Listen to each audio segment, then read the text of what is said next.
નમસ્કાર મિત્રો, આજે આપણે ધોરણ 10 નું ચેપ્ટર નંબર 15 પર્યાવરણ વિશેનો બીજો લેક્ચર આપણે અભ્યાસ કરીશું. આગલા લેક્ચરમાં આપણે પર્યાવરણ એટલે શું તેનો અભ્યાસ કરેલો, પર્યાવરણ પછી ખાસ કરીને આહાર શૃંખલાનો અભ્યાસ કરેલો, નિવસન તંત્ર કોને કહેવાય, નિવસન તંત્ર એટલે શું તેના ઘટકો વિશે સમજાતા, જૈવિક ઘટક કોને કહેવાય, અજૈવિક ઘટક કોને કહેવાય, માંસાહારી, શાકાહારી, ઉત્પાદક, ઉપભોક્તા આ બધા વિશે આપણે ડિટેલ મેળવી હતી. હવે આના પછી નેક્સ્ટ લેક્ચરમાં જૈવિક વિશાલન એટલે શું. તો આવો તમને પ્રશ્ન થાય કે જૈવિક વિશાલન એટલે શું. હું સિમ્પલ રીતે માહિતી આપું છું. જૈવિક વિશાલન એટલે શું. જૈવિક વિશાલન એટલે આપણે જ્યારે ખેતીમાં, દાખલા તરીકે આપણે કપાસની ખેતી કરતા હોય તો જ્યારે કપાસની ખેતી ઉપર ઈયળનું નિયંત્રણ રાખવા માટે કપાસમાં જ્યારે ઈયળ આવે અથવા કોઈ પણ અડદ હોય, મગ હોય, કોઈ પણ વસ્તુ ઉપર જ્યારે ઈયળ આવે ત્યારે આપણે જંતુનાશક દવાનો છંટકાવ કરીએ છીએ. આ જંતુનાશક દવા છે એ જૈવ અવિઘટનીય છે.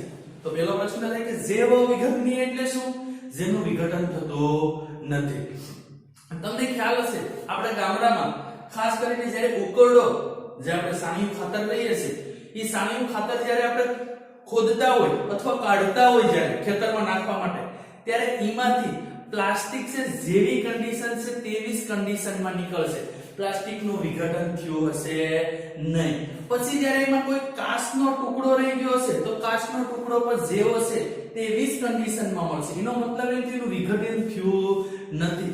બાકી તમે જોજો 1-2 વર્ષનું સાણિયું ખાતર જૂનું હોય અને તેમાં આપણે ગાયને ને ભેંસને જે આપણે નિરણ કરીએ છીએ, એ નિરણમાંથી જે વધેલો કચરો છે આપણે ઉકરડામાં જ્યારે ફેંકીએ, એ ઉકરડામાં 1 થી 2 વર્ષ જાય તે જે આપણે નકામો કચરો છે બધાનું વિઘટન થઈ ગયું હશે.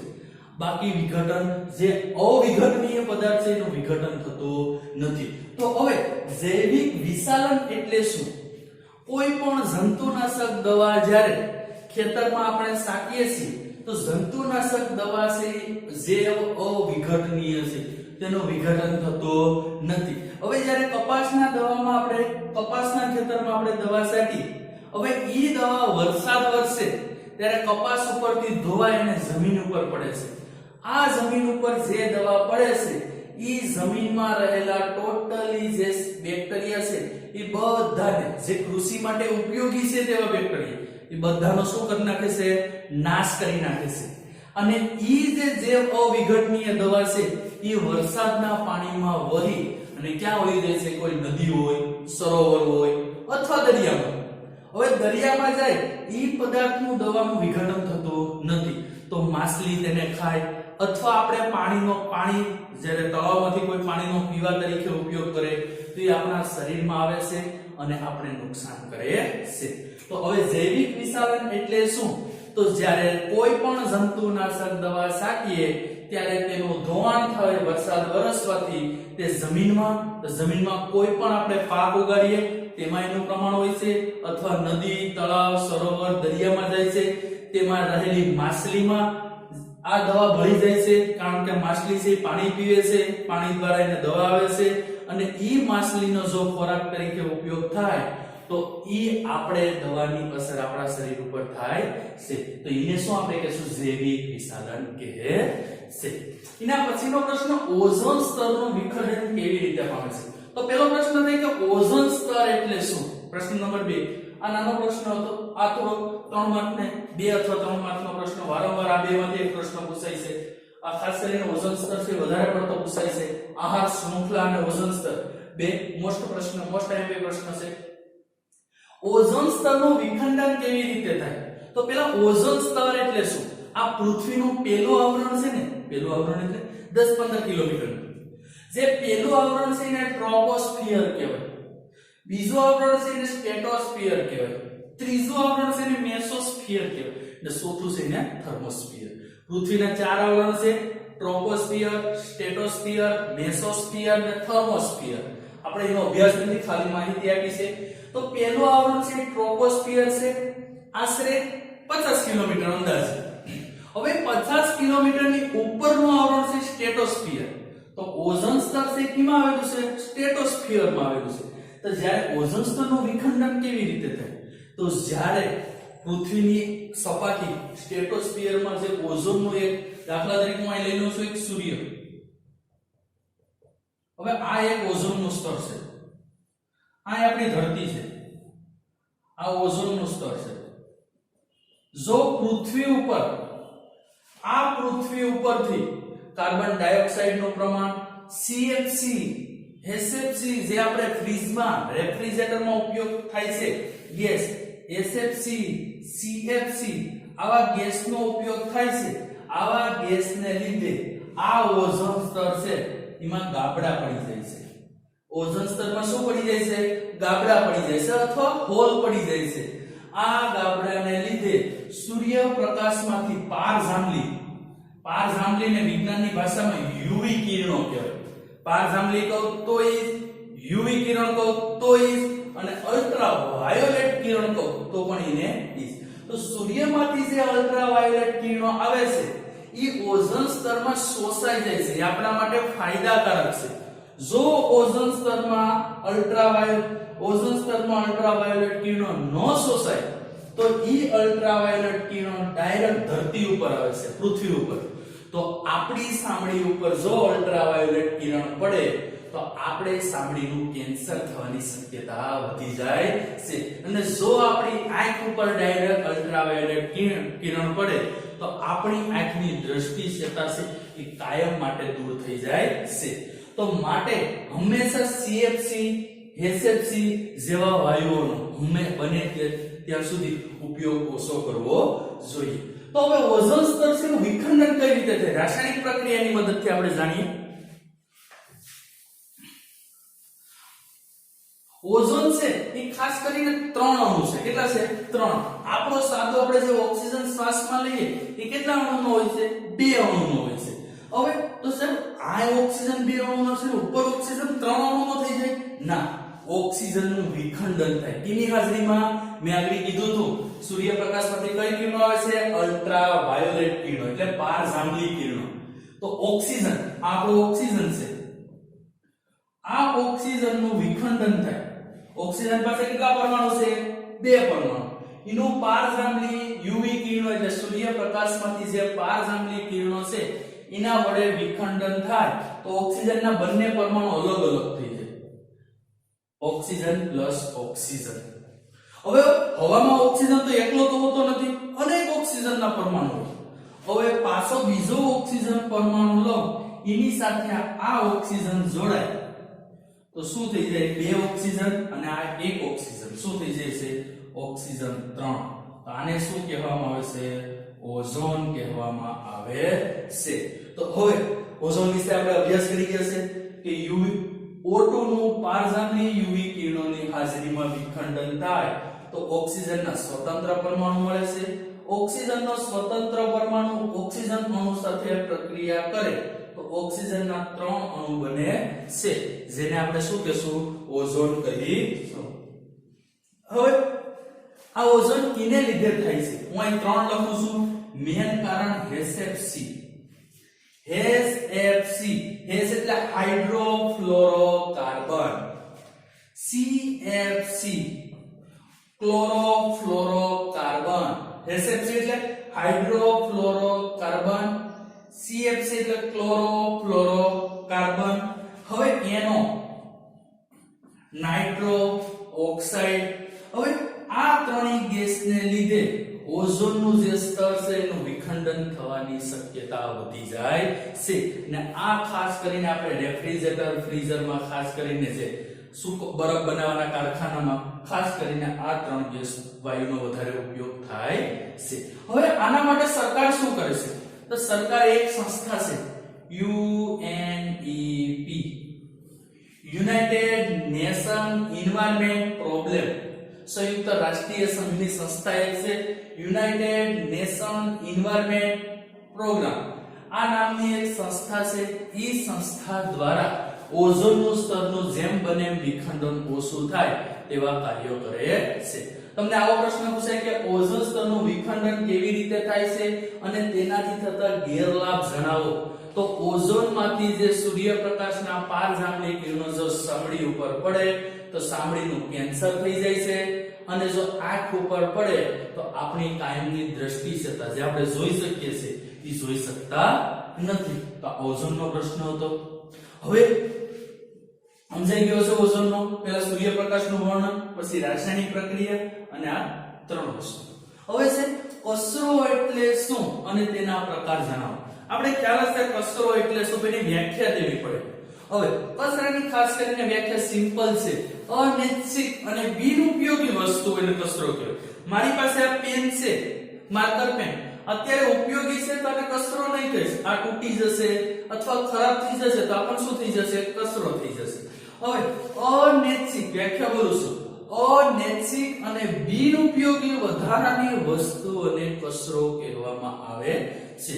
તો કચરાના ખાસ કરીને બે પ્રકાર હોય છે. કચરાના પ્રકાર એક સ્વરૂપને આધારે અને વિઘટનને આધારે. સ્વરૂપના આધારે આપણે કચરો આપણા ઘરની જ વાત કરીએ તો કચરો કેટલા ટાઈપનો હોય છે, બે ટાઈપનો. એક ઘન કચરો હોય છે અને બીજો પ્રવાહી કચરો.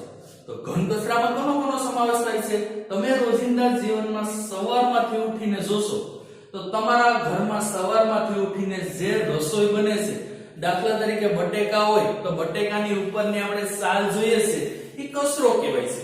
પછી કોઈ પણ વસ્તુ, કોઈ પણ ટમેટા હોય બગડી ગયા હોય, જે હોય કોઈ પણ એની ઉપરની ચાલ હોય, કેળા હોય તો એની ઉપરની ચાલ છે, આ બધાને શું કહેશું આપણે, કચરો કહેશું. તો કઈ કચરો, ઘન કચરો કહેશું.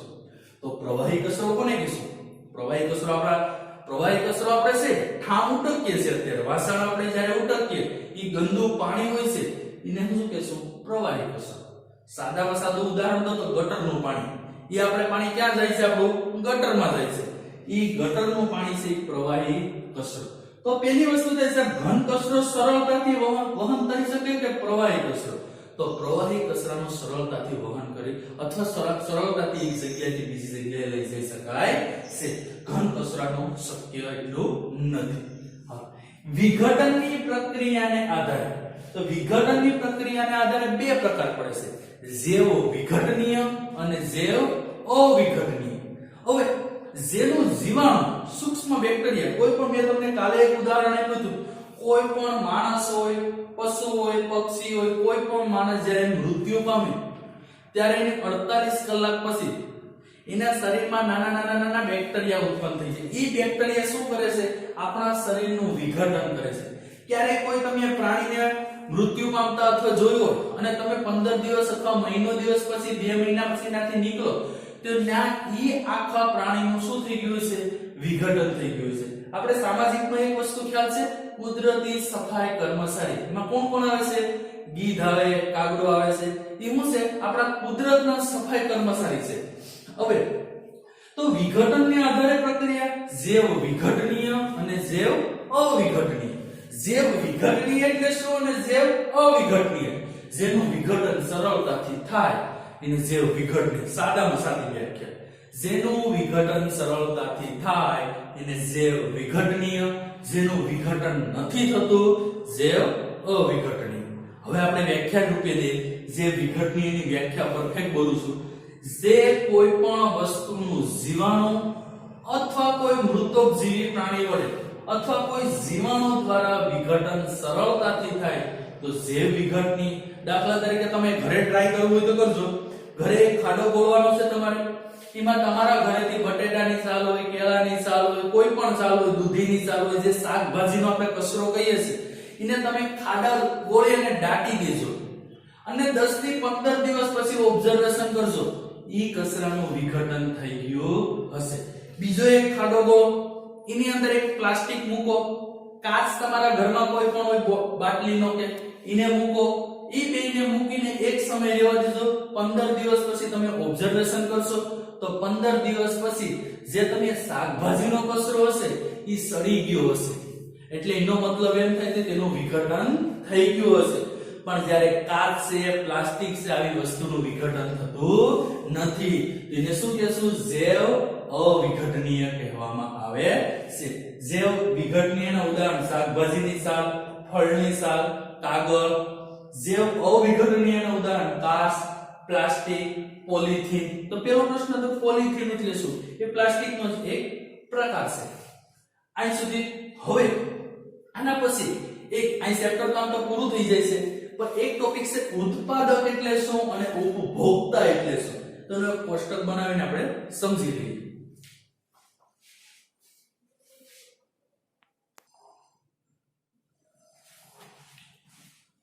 હવે મિત્રો આપણે આગળનો અભ્યાસ કર્યો જૈવ વિઘટનીય એટલે શું ને અવિઘટનીય અભ્યાસ કર્યો. તમને તફાવતમાં એ પૂછી શકે જૈવ વિઘટનીય અને જૈવ અવિઘટનીય. તો તમારે લખવાનું છે જેનું વિઘટન થતું હોય તેને જૈવ વિઘટનીય કહેવાય, જેનું વિઘટન ન થતું હોય જૈવ અવિઘટનીય કહેવાય. ઉદાહરણ આપવાના છે. આ રીતે તમને તફાવતના રૂપે પણ પૂછી શકે. હવે આના પછીનો પ્રશ્ન છે ઉત્પાદક સજીવો અને ઉપભોગી સજીવો. આનો થોડુંક મેં માહિતી ઉત્પાદક અને ઉપભોગી વિશેની માહિતી છે પ્રથમ લેક્ચરમાં મેં આપેલી છે. આનો પહેલો લેક્ચર છે. એમાં ઉત્પાદક એટલે શું? ઉત્પાદક એટલે સામાન્ય રીતે સમજાવું જે પોતાનો ખોરાક પોતાની રીતે બનાવતો હોય, બીજા ઉપર આધાર રાખતો હોય નહીં, તેને શું કહેવાય છે? ઉત્પાદક કહેવાય છે. દાખલા તરીકે વનસ્પતિ છે એ પોતાનો ખોરાક પોતાની વડે જ બનાવે છે. વનસ્પતિ કોઈ ઉપર આધાર રાખે છે, તત્વો છે, સૂર્યપ્રકાશ ઉપર આધાર રાખે છે, ક્લોરોફિલ ઉપર આધાર, પછી પોતે પોતાનો ખોરાક બનાવે છે. એટલા માટે સ્વાવલંબી આપણો શબ્દ છે સ્વાવલંબી. સ્વાવ એટલે પોતે પોતાના ઉપર નિર્ભર હોય તેને સ્વાવલંબી કહેવાય છે. હવે ઉપભોગી એટલે પરાવલંબી જે બીજા ઉપર આધાર રાખે છે, પોતે પોતાનો ખોરાક બનાવી શકતો નથી.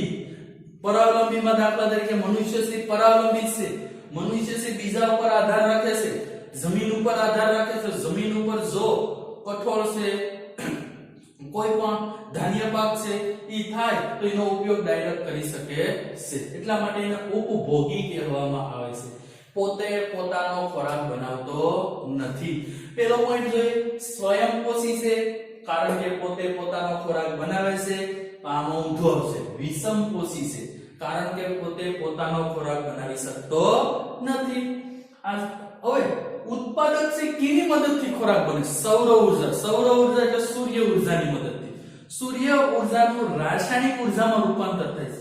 રાસાયણિક ઊર્જા એટલે આપણે જે અન્ન ખાઈએ છે, અન્નનું પાચન જઠરમાં થાય છે, એ રાસાયણિક ઊર્જા જ થાય છે. તો એ પણ સૌર ઊર્જાનું રાસાયણિક ઊર્જામાં રૂપાંતર કરી અને પોતાનો ખોરાક બનાવે છે.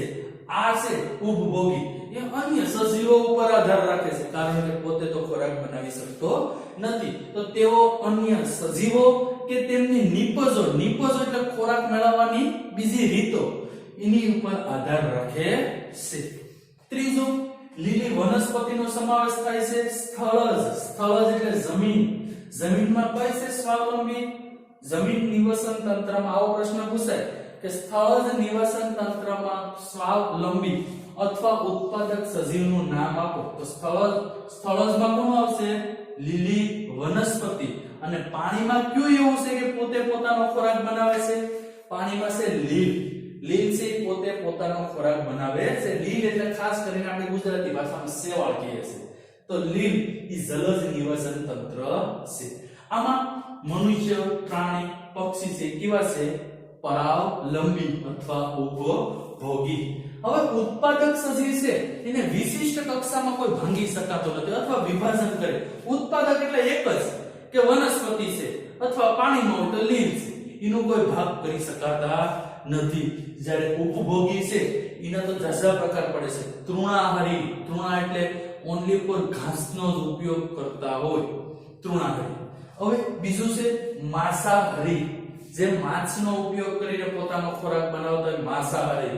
મિશ્રાહારી, જે લીલી વનસ્પતિ ફળ ફૂલ ખાય છે અને સાથે સાથે માંસનો ઉપયોગ કરે છે, મિશ્રાહારી. અને ચોથું પરોપજીવી, જે અમરવેલ છે, પ્લાઝ્મોડિયમ છે, આ બધાનો સમાવેશ કેમાં થાય છે? પરોપજીવી. તો ખાસ કરીને આ લગભગ 2 વર્ષ પહેલા ઉત્પાદક સજીવો અને ઉપભોગી સજીવો વિશે 2018 માં મારા ખ્યાલ પ્રમાણે એક દાખલો પૂછાઈ ગયો 17-18 ની એક્ઝામમાં, કોઈ પણ જુલાઈમાં કે ગમે તે. ઉત્પાદક સજીવો અને ઉપભોગી સજીવો 2 માર્કનો દાખલો હતો અને તફાવત સ્વરૂપમાં. એટલા માટે મેં બે દાખલો ગણ્યો છે. તો તમને ખ્યાલ પડી જશે. આના ખાલી મેન ટોપિક યાદ હોય એટલે આના વિશે સરળતાથી સમજૂતી આપી શકાય છે. કારણ કે સ્વયંપોષી છે આ રીતનું યાદ રાખી લો તો હાલે એક સ્વયંપોષી છે એક વિષમપોષી છે આમાં વનસ્પતિનો સમાવેશ થાય છે આમાં મનુષ્ય પ્રાણી પક્ષીનો સમાવેશ થાય છે આમાં એને કોઈ વિભાજન કરી શકાતો નથી આનું શાકાહારી માંસાહારી મિશ્રાહારીમાં વિભાજન કરી શકાય છે અને આ સૌર ઊર્જાનું રાસાયણિક ઉર્જામાં રૂપાંતર કરે છે આમાં અન્ય સજીવો બીજા ઉપર આધાર રાખે છે આ રીતનું વિભાજન કરી શકાય છે હવે આપણો 15મું ચેપ્ટર છે પૂરું થયું એનો મતલબ એમ થાય કે જૂન મહિનાનો સિલેબસ છે આપણો એ પૂરો થઈ જાય છે હવે આગલા લેક્ચરમાં આપણે જુલાઈ મહિનાનો જે લેક્ચર જુલાઈ મંથમાં જે લેક્ચર લેવાના છે તેના વિશે આપણે અભ્યાસ કરીશું આભાર